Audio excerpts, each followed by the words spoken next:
வரப்போற ஏப்ரல் 18ஆம் தேதி லோக்சபா எலெக்ஷன் நடக்க போகுது. இதுக்காக தமிழக அரசியல் களம் சூடு பிடிச்சிருக்கு அப்படின்னு சொல்லலாம். எல்லா கட்சி சேர்ந்த தலைவர்களும் அவங்களோட தேர்தல் பிரச்சாரத்தை பண்ணிட்டு வந்துட்டு இருக்காங்க. அந்த வகையில் திமுக தலைவர் ஸ்டாலின் அவரோட மகன் உதயநிதி ஸ்டாலின் அவர்கள் இன்னைக்கு தேர்தல் பிரச்சாரம் பண்ணியிருக்காரு. அப்ப சின்னதா ஒரு கதை சொல்லி முதலமைச்சர் எடப்பாடி பழனிசாமி அப்புறம் துணை முதலமைச்சர் ஓ பன்னீர்செல்வம் இவங்க ரெண்டு பேரும் விமர்சனம் பண்ணியிருக்காரு.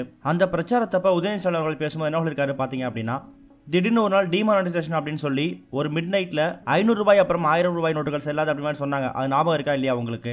எல்லாருமே பணம் எடுக்கிறதுக்காக ஏடிஎம் வாசல்ல வெயிட் பண்ணிட்டு இருந்திருப்போம். அதுவும் உங்களுக்கு மறந்து போயிருக்காது. அந்த நேரத்தில் ஏடிஎம் வாசல் கியூல நின்று கிட்டத்தட்ட இந்தியாவில் மட்டுமே 150 பேர் இறந்து போயிருக்காங்க. இதுக்கு காரணமா இருக்கக்கூடிய பிரதமர் மோடி அவர்களை வீட்டுக்கு அனுப்பக்கூடிய நேரம் எப்ப தெரியுமா? ஏப்ரல் 18ஆம் தேதி அன்னைக்கு தான். திமுகவோட தேர்தல் அறிக்கையை நீங்க பார்த்துருப்பீங்க. கலைஞர் அவர்கள் அடிக்கடி சொல்லுவாரு, செய்யறத சொல்வோம் சொல்லுவதா செய்வோம் அப்படிங்கிற மாதிரி.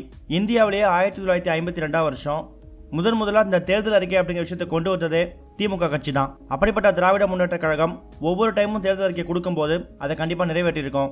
அந்த வகையில தேர்தல் அறிக்கை கதாநாயகன் யாரு அப்படின்னு பாத்தீங்கன்னா, பொதுவே ஒரு படத்துல கதாநாயகன் இருந்தால் கண்டிப்பா வில்லன் ஒரு ஆள் இருப்பாங்க. அந்த வகையில தமிழ்நாட்டோட வில்லன் யாரு அப்படின்னு பாத்தீங்கன்னா எடப்பாடி பழனிசாமி அவர்கள் தான். இந்தியாவோட வில்லன் யாரு அப்படின்னு பாத்தீங்கன்னா பிரதமர் மோடி அவர்கள் தான். அப்படிப்பட்டவங்களை வீட்டுக்கு அனுப்ப வேண்டிய நேரம் வந்துருச்சு. ஒரு வில்லன் இருந்தா கூட 2 கைத்தடி, அதாவது 2 அடியாளர்கள் கூட இருப்பாங்க. அவங்க 2 பேரும் வேற யாரும் கிடையாது, ஓபிஎஸ் இபிஎஸ் அவர்கள் தான். இவங்க 2 பேரும் அவங்களோட ஆட்சியை காப்பாத்திக்கிறதுக்காக பிரதமர் மோடி கிட்ட அடிமையா இருந்து இப்ப அடிமை திமுகவா இருந்துட்டு வந்துட்டு இருக்காங்க. அது மட்டும் கிடையாது, அடல்ட்ஸ் ஒன்லி திமுக அப்படிங்கிற மாதிரி அவங்க இருந்துட்டு வந்துட்டு இருக்காங்க. சிலிண்டர் விலையும் அதிகமாயிடுச்சு, அதனால மக்கள் ரொம்ப பாதிக்கப்பட்டிருக்காங்க. நம்ம ஆட்சி வந்த உடனே சிலிண்டர் விலை முதல்ல குறைக்கப்படும் அப்படிங்கிற மாதிரியும் உதயநிதி ஸ்டாலின் அவர்கள் அந்த பிரச்சாரத்தை பேசியிருக்காரு.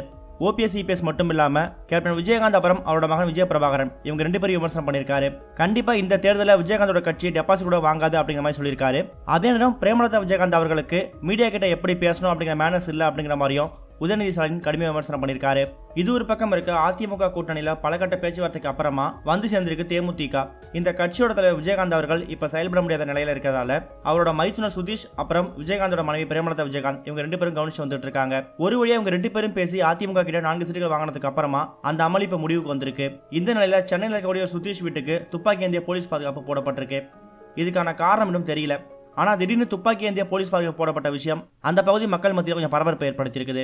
இது ஒரு பக்கம் இருக்க, திராவிட கட்சிகளோட தேர்தல் அறிக்கையை குப்பையில தான் போடணும் அப்படிங்கிற மாதிரியும், ராஜீவ்காந்தி கொலை வழக்கில் சிறையில் இருக்கக்கூடிய 7 பேர் விடுதலை சாத்தியமில்லை அப்படிங்கிற மாதிரியும் பாஜக பிரமுகர் சுப்பிரமணிய சுவாமி செய்தியாளர்கிட்ட பேசியிருக்காரு. 7 பேர் விடுதலை பத்தி தமிழிசை கூறியிருக்கக்கூடிய கருத்துக்களை பத்தி செய்தியாளர் கேள்வி கேட்டாங்க.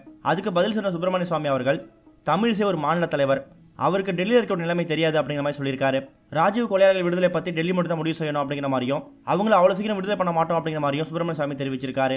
மேலும் பேசின அவரு, 5 சீட் கொடுத்த கூட்டணிக்கு பிரச்சாரம் செய்ய முடியாது, தனியாக போட்டிட்டு இருந்தா நானே களத்தில் இங்கே பிரச்சாரம் செஞ்சிருப்பேன் அப்படிங்கிற மாதிரியும் தெரிவிச்சிருக்காரு.